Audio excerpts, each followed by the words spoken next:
வணக்கம் traders, welcome to pre market report. So இன்றைக்கி நம்ம இந்த வீடியோவில் என்ன பார்க்க போகிறோம்னா, நிஃப்டி 50 அண்ட் பேங்க் நிஃப்டி வந்து இன்னைக்கு 22 ஏப்ரல் செவ்வாய்க்கிழமை மார்க்கெட் எப்படி ஓப்பன் ஆக போகுது, அதுக்கப்புறம் எந்த மாதிரி ப்ரைஸ் ஆக்ஷன்ஸ் இருக்க போகுதுன்னு தான் பார்க்க போகிறோம். ஸோ நம்ம நேற்றுமே வந்து இந்த 4 விஷயத்தை வச்சு தான் அனலைஸ் பண்ணோம். ஒன்று பார்த்தீங்கன்னா price action. So Nifty and bank நிஃப்டியோட ப்ரைஸ் ஆக்ஷன் எப்படி இருக்க போகுது, அப்புறம் கிஃப்ட் நிஃப்டி இப்போ எப்படி ஓப்பனாக இருக்குது, ஸோ அதோட ப்ரைஸ் ஆக்ஷன் என்ன, கிஃப்ட் நிஃப்டியோட ப்ரைஸ் ஆக்ஷன். தேர்ட் வந்து இந்தியா விக்ஸோட வேல்யூ இப்போ என்ன நிலைமையில் இருக்குது, ஸோ இந்தியா விக்ஸ் மேலே போனால் கீழே வந்தால் மார்க்கெட் எப்படி பிஹேவ் ஆகும்னு, அண்ட் கடைசியாக வந்து ஓப்பன் இன்ட்ரெஸ்ட் டேட்டா. ஸோ இந்த 4 விஷயத்தையும் வச்சு நேற்று மார்க்கெட் நம்ம என்ன நினச்சிருந்தோம்னா ஒரு புல்லிஷ் மார்க்கெட்டாக சொல்லியிருந்தோம். ஸோ நமக்கு ப்ரைஸ் ஆக்ஷன் வந்து நிஃப்டி அண்ட் பேங்க் நிஃப்டியில் புல்லிஷ் மார்க்கெட் அப்படிங்கிறத சொல்லிச்சு. அதே மாதிரி நம்மளோட ஓப்பன் இன்ட்ரெஸ்ட் டேட்டாவும் புல்லிஷ் மார்க்கெட் பாசிபிள் இருந்துச்சு. ஸோ அப்போது நமக்கு இந்த 4 விஷயத்தில் பார்த்தீங்கன்னா 3 தடவை, அதாவது இந்தியா விக்ஸு, ப்ரைஸ் ஆக்ஷன், அப்புறம் ஓப்பன் இன்ட்ரெஸ்ட் என்ன சொல்லிச்சுன்னா மார்க்கெட் வந்து புல்லிஷாக இருக்கிறதுக்கான வாய்ப்பு இருக்குன்னு.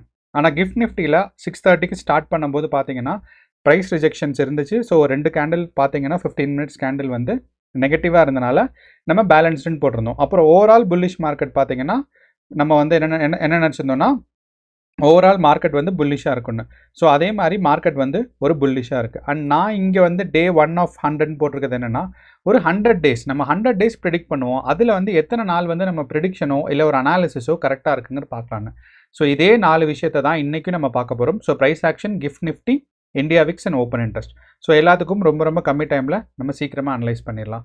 ஸோ இப்போ நம்ம ப்ரைஸ் ஆக்ஷன்ஸ் பார்த்தோன்னா மார்க்கெட் வந்து கடந்த வியாழக்கிழமையிலிருந்து பார்த்தீங்கன்னா மார்க்கெட் வந்து ஒரு அப் ட்ரெண்டில் இருக்குது.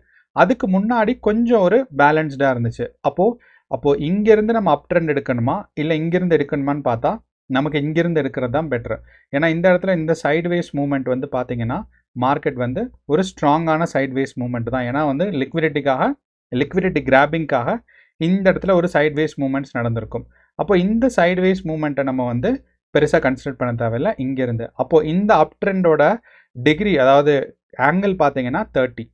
அதே அப் ட்ரெண்டை நம்ம இந்த இடத்துல வச்ச ஆங்கிள் பார்த்தாலும் ஆல்மோஸ்ட் நமக்கு க்ளோஸ் டு 40 இருக்குது. ஸோ 40 அந்த மாதிரி. ஸோ அப்படிங்கிறனால இந்த அப் ட்ரெண்ட் வந்து ஒரு ஸ்ட்ராங்கான அப் ட்ரெண்ட். ஸோ அப்போ ப்ரைஸ் ஆக்ஷன் வந்து ஸ்ட்ராங்காக இருக்குது. ஒன்று.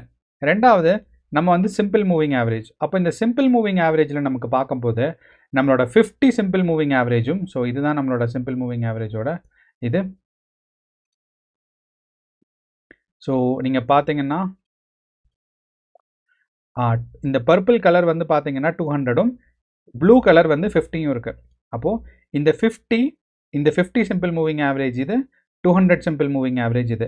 ஸோ எப்போ வந்து 250 வந்து மேலே இருக்குது, 200 கீழே இருக்கோ அது வந்து ஒரு நல்ல ப்ரைஸ் ஆக்ஷன், ஸ்ட்ராங்கான புல்லிஷ் மூமெண்ட்.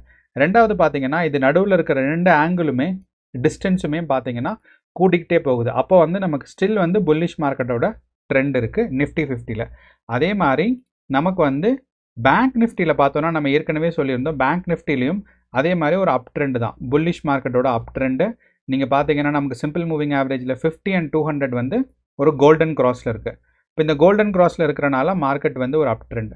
ரெண்டாவது விஷயம், இந்த அப் ட்ரெண்டோட இங்கே இந்த ஆங்கிள் பார்த்தோம் அப்படின்னா நமக்கு வந்து கொஞ்சம் ஸ்ட்ராங்காக இருக்குது, 32 டிகிரி. அப்போது இந்த ஆங்கிள் ரொம்ப முக்கியம். ஏன்னா எவ்வளவு ஸ்ட்ராங்கான மூமெண்ட்டுங்கிறத இந்த ஆங்கிள் நமக்கு சொல்லிடும். ஸோ நேற்று காலையில் வரைக்கும் 36 இருந்துச்சு. அதுக்கப்புறம் எண்ட் ஆஃப் த மார்க்கெட் நமக்கு பார்க்கும்போது 30. ஸோ ஒரு 30ங்கிறது ஒரு வீக்கான ஒரு புல்லிஷ் மூமெண்ட் தான். அப்போது வந்து கன்சாலிடேஷனோ இல்லை ஒரு சைட்வேஸ் மூமெண்ட்டோ இருக்கிறதுக்கான வாய்ப்பு நமக்கு பேங்க் நிஃப்டியில் இருக்குது. அப்புறம் நான் இன்னொன்று சொல்லியிருந்தேன், பேங்க் நிஃப்டி வந்து ஒரு 52 வீக்ஸ், அதாவது ஆல் டைம் ஹையில் இருக்குது, 55,000 அப்படிங்கிற ஒரு ரேஞ்சில் இருக்குது. இப்போ இந்த 55ங்கிறது ரொம்ப ஸ்ட்ராங்கான ஒரு ரெசிஸ்டன்ஸும் கூட. அப்போ இந்த ஸ்ட்ராங்கான ரெசிஸ்டன்ஸ்லேருந்து மார்க்கெட் மேலே போகுமா அப்படிங்கிறது தான் ஒரு முக்கியமான கேள்வி. அப்போ ப்ரைஸ் ஆக்ஷன் பார்க்கும்போது புல்லிஷாக தான் இருக்குது.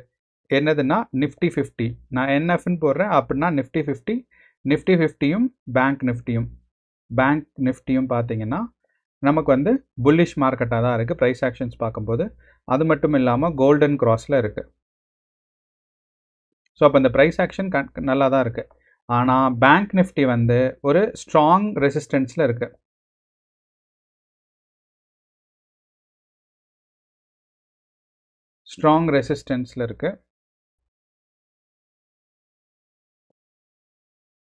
அதை நம்ம ஞாபகம் வச்சுக்கணும். இந்த பேங்க் நிஃப்டி வந்து ஒரு ஸ்ட்ராங் ரெசிஸ்டன்ஸில் இருக்குங்கிறத. அடுத்து நம்ம கிஃப்ட் நிஃப்டியோட டேட்டா பார்த்தோம் அப்படின்னா, கிஃப்ட் நிஃப்டி காலையில் மார்க்கெட் ஓப்பன் ஆகும்போது என்ன நடந்திருக்கு அப்படின்னு பார்க்கலாம். ஸோ கிஃப்ட் நிஃப்டி வந்து நான் ஏற்கனவே சொல்லியிருந்திருக்கேன். கிஃப்ட் நிஃப்டி பார்த்தீங்கன்னா நமக்கு வந்து காலையில் 6:30க்கே மார்க்கெட் ஓப்பன் ஆயிரும். அப்போது 22ஆம் தேதி பார்த்தீங்கன்னா இங்கே இடத்துல 6:30க்கு மார்க்கெட் ஓப்பன் ஆகிருக்கும் போது நமக்கு வந்து பார்த்தீங்கன்னா ஒரு புல்லிஷ் மூமெண்ட் தான் இருக்குது. அப்படின்னா ஃபஸ்ட்டு கேண்டிலே நமக்கு 15 மினிட்ஸ் கேண்டில் பார்த்தீங்கன்னா, ஃபஸ்ட்டு கேண்டில் நமக்கு ஒரு க்ரீன் கேண்டில், செகண்டுமே green candle, and price action பார்த்தீங்கன்னா பாசிட்டிவாக இருக்குது. இந்த ஒரு 3 கேண்டில் தான் நான் சொல்லிருக்கேன். ஸோ கீழே டைம் ஃப்ரேம் பார்த்தீங்கன்னா தெரியும். இந்த ஃபஸ்ட்டு கேண்டில் நமக்கு க்ரீனு, அதுக்கடுத்திங்க அண்ட் கேப் அப்போ கேப் டவுனோ இல்லை, ஏற்கனவே இருந்த பொசிஷனோட கண்டினியூஸாக போயிட்டுருக்கு. ஓகே, ஒன்று. அப்போ நமக்கு நிஃப்டி 50 முடியும் போது 3:30க்கு பார்த்தீங்கன்னா இந்த இடத்துல ப்ரைஸில் இருந்துச்சு. அண்ட் சேம் ப்ரைஸ் லெவல்லையே, ஆல்மோஸ்ட் சேம் ப்ரைஸ் லெவல், கொஞ்சம் கேப் டவுன் இருக்குது. பட் மார்க்கெட் இப்போதைய பொசிஷன் பார்த்தீங்கன்னா ஏற்கனவே இருந்த பொசிஷனை விட கொஞ்சம் மேலே இருக்குது. ஸோ லைட்டாக கேப் அப்போ கேப் டவுனோ தொடங்கலாம். ஆனால் பயங்கரமான டிஃப்ரென்சஸ் இருக்காது. ஒரு சின்ன கேப் அப் இல்லைனா கேப் டவுன், அது நமக்கு பார்த்தோன்னா ஆல்மோஸ்ட் கண்டினியூஸ் கேண்டில் மாதிரி தான் இருக்கும். அண்ட் கிஃப்ட் நிஃப்டியில் ப்ரைஸ் ரிஜெக்ஷன்ஸ் இல்லை, பாசிட்டிவாக தான் ஸ்டார்ட் ஆகிருக்கு. ஸோ க்ரீன் கேண்டில் தான் இருக்குது, க்ரீன் கேண்டில் இருக்குது. அது மட்டும் இல்லாமல் நமக்கு வந்து பார்த்தீங்கன்னா பாசிட்டிவாக தான் இருக்குது. Okay, and small cap up இல்லைனா கேப் டவுனுக்கு வந்து பாசிபிள்.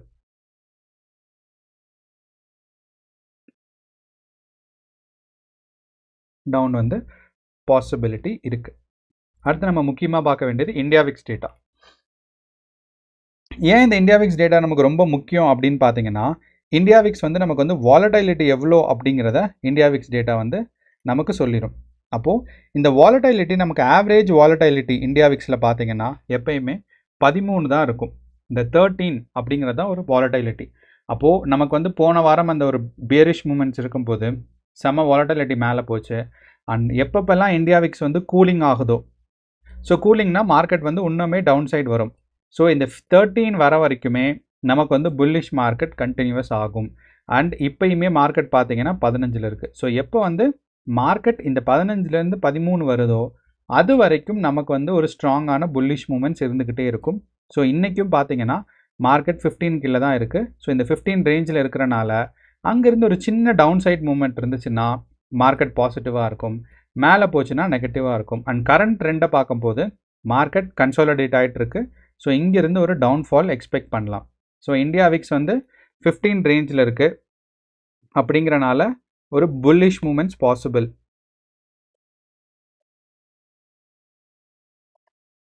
புல்லிஷ் மூமெண்ட் வந்து பாசிபிள். இது நம்ம இந்தியா விக்ஸில் பார்த்துட்டோம். அடுத்து நம்ம ஓப்பன் இன்ட்ரெஸ்ட் டேட்டா. ஸோ இவ்வளோ அனாலிசிஸ் பண்ணாவே போதும். நம்ம ரொம்ப டீப்பாக போய் மார்க்கெட் என்ன நடக்கும் அப்படிங்கிறத பார்க்காம ஒரு சின்ன ஒரு அனாலிசிஸ் அண்ட் எக்ஸ்பெக்டேஷன் பில்ட் பண்ணிவிட்டு அதுக்கப்புறம் நம்மளோட ட்ரேடு வந்து எந்த ஒரு சைக்காலஜி, அதாவது நமக்குன்னு ஒரு செட்டப் வச்சுருப்போம். அந்த பொசிஷனில் மார்க்கெட் வந்துச்சுன்னா நம்ம அங்கேருந்து ட்ரேட் எடுக்கிறோம். ப்ராஃபிட் அண்ட் லாஸ் வந்து அந்த மாதிரி வந்து நம்ம பார்த்துக்குறோம். ஸோ நம்மளோட டார்கெட் வந்தோடனே புக் பண்ணிவிட்டு இறங்கிடுறோம். இல்லை லாஸ் வந்தாலும் நமக்கு வந்து பொசிஷனை க்ளோஸ் பண்ணிட்டு இறங்கிடுறோம். ஸோ இது நம்ம முக்கியமாக ஞாபகம் வச்சுக்கணும்.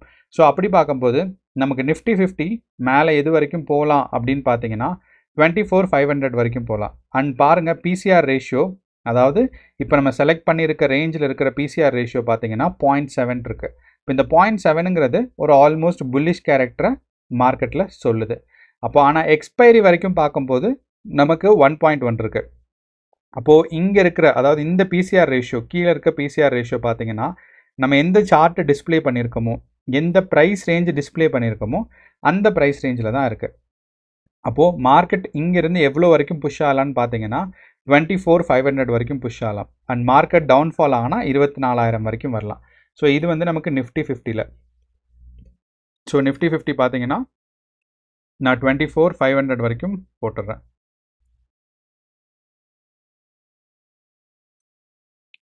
ஸோ இந்த இடத்துல ஒரு 24,500க்கு ஒரு நம்ம ஸ்ட்ராங்கான ஒரு பாக்ஸ் மாதிரி போட்டுடலாம்.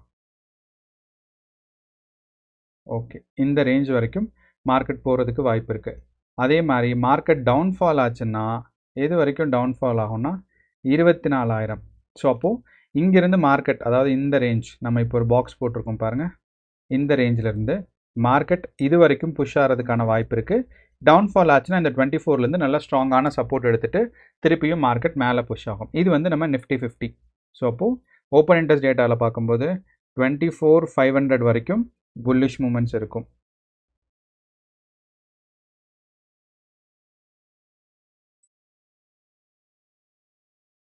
புல்லிஷ் மூமெண்ட்ஸ் இருக்கும்.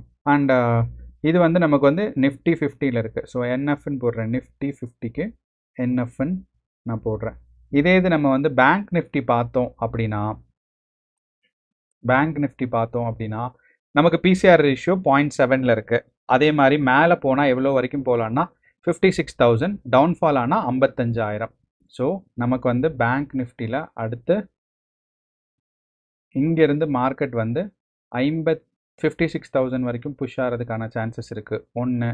ரெண்டாவது டவுன்ஃபால் ஆச்சுன்னா 55,000, அதுதான் நினைக்கிறேன் கரெக்ட், 55,000. அந்த 55,000 வரைக்கும் டவுன்ஃபால் ஆகிறதுக்கு வாய்ப்புகள் இருக்குது. இப்போ பேங்க் நிஃப்டியை பொறுத்தளவும் இந்த ரேஞ்சுக்குள்ளே தான் இன்றைக்கி மார்க்கெட் இருக்கிறதுக்கான பாசிபிலிட்டிஸ் கொஞ்சம் அதிகம். ஸோ இங்கேருந்து மார்க்கெட் மேலே இங்கேருந்து 56,000 வரைக்கும் போகிறதுக்கான வாய்ப்பு இருக்குது. அங்கேருந்து டவுன்ஃபால் ஆச்சுன்னா 55,000ல் சப்போர்ட் எடுத்துகிட்டு மறுபடியும் மார்க்கெட் வந்து மேலே போகும். அப்போது அண்ட் இதோட பிசிஆர் ரேஷியோவும் பார்த்தீங்கன்னா 0.77 இருக்குது. ஸோ நிஃப்டி 50க்கு 0.77ம், ஸோ 7.9ம், பேங்க் நிஃப்டிக்கு பார்த்தீங்கன்னா 0.77ம் இருக்குது. அப்போது நம்ம ஆவரேஜ் பிசிஆர் ரேஷியோ பார்த்தோம் அப்படின்னா நமக்கு வந்து 0.78 இருக்குன்னு வச்சுக்கலாம். அப்போது பேங்க் நிஃப்டி வந்து புல்லிஷ் மூமெண்ட் எவ்வளோ வரைக்கும் போகும்னா 56,000 வரைக்கும் போகும் அப்படிங்கிறது இருக்குது. அண்ட் பிசிஆர் ரேஷியோ ஆவரேஜாக நமக்கு பார்த்தோன்னா ஆல்மோஸ்ட் 0.78 இருக்குது. இப்போ இந்த 0.78ங்கிற பிசிஆர் ரேஷியோ வந்து பார்த்திங்கன்னா நமக்கு ரொம்ப ரொம்ப ஸ்ட்ராங்கானது. இதுவுமே என்ன சொல்லுதுன்னா புல்லிஷ் மூமெண்ட் இருக்கிறதுக்கு சான்சஸ் ரொம்ப அதிகமாக இருக்குங்கிறத சொல்லுது. ஸோ அப்போது நமக்கு இன்றைக்குமே நமக்கு வந்து நிஃப்டி 50 வந்து நெகட்டிவாக இல்லை, இந்தியா விக்ஸ் வந்து புல்லிஷ் மூமெண்ட்ஸ் பாசிபிள். அண்ட் நம்ம ஓப்பன் இன்ட்ரெஸ்ட் டேட்டாவும் ப்ரைஸ் ஆக்ஷனும் என்ன சொல்லுதுன்னா ஸ்ட்ராங்காக புல்லிஷ் மூமெண்ட்ஸ் பாசிபிள்னு சொல்லுது. அப்போது இது ரெண்டையும் நம்ம டிபெண்ட் பண்ணுவோம்.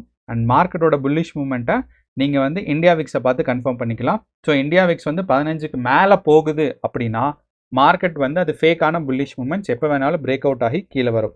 ஸோ அதே சமயம் இந்தியா விக்ஸ் 15லையோ இல்லை 13க்கு டவுன்ஃபால் ஆச்சுன்னா நம்ம வந்து மார்க்கெட் 100% புல்லிஷ் மூமெண்ட்ஸ் இருக்குங்கிறத ஞாபகம் வச்சுக்கலாம். அண்ட் நாளையோட எண்டில் நான் வந்து இன்னையோட எண்டில் நான் வந்து என்ன சொல்கிறேன்னா மார்க்கெட்டோட ரிசல்ட் என்ன, நம்ம இதுதான் நம்ம ப்ரிடிக்ட் பண்ணியிருக்கோம். அண்ட் இந்த ப்ரிடிக்ஷனும் ரிசல்ட்ஸும் என்ன ஆயிருக்கு அப்படிங்கிறத நாளைக்கு வீடியோவில் பார்க்கலாம். ஸோ தட் நமக்கு வந்து ஹெல்ப்ஃபுல்லாக இருக்கும். ஓகே, ஸோ இதுதான் நம்மளோட இது. அண்ட் அவுட் ஆஃப் த மணியில் எடுக்காதீங்க. நீங்கள் வந்து 56,000 வரைக்கும் எடுக்கலாம். அதுக்கப்புறம் நீங்கள் வந்து பொசிஷன் எடுக்கும்போது கேர்ஃபுல்லாக எடுக்கணும். அண்ட் நிஃப்டி 50க்கு எக்ஸ்பைரி டேக்கு இன்னும் 2 days தான் இருக்குது. அப்படிங்கிறனால நீங்கள் வந்து எந்த பொசிஷன் எடுக்கிறீங்கிறதும் முக்கியமானது தான். அண்ட் மேபி உங்களுக்கு வந்து பார்த்தீங்கன்னா அவுட் ஆஃப் த மணியில் விலை கம்மியாக இருக்கலாம். ஆனால் மார்க்கெட் இந்த 2 நாளில் அவ்வளோ தூரம் புஷ் ஆகுமா இல்லை அவ்வளோ தூரம் டவுன்ஃபால் ஆகுமாங்கிறத யோசிச்சு நீங்கள் பொசிஷன் எடுங்க. அண்ட் உங்களுக்கு வேறு ஏதாவது கமெண்ட்ஸ் இருக்குது, வேறு ஏதாவது டவுட்ஸ் இருக்குன்னா நீங்கள் வந்து கமெண்ட் பாக்ஸில் போடுங்க. ஸோ தட் நானும் தெரிஞ்சுக்கலாம், மற்றவங்களும் தெரிஞ்சுக்குவாங்க. அதே மாதிரி அனாலிசிஸில் உங்களுக்கு பெட்டரான எதுவும் ஐடியா இருக்குனாலும் சொல்லுங்கள், நம்ம வந்து பார்க்கலாம். இதுதான் நம்மளோட அனாலிசிஸ். All the best. நன்றி, வணக்கம்.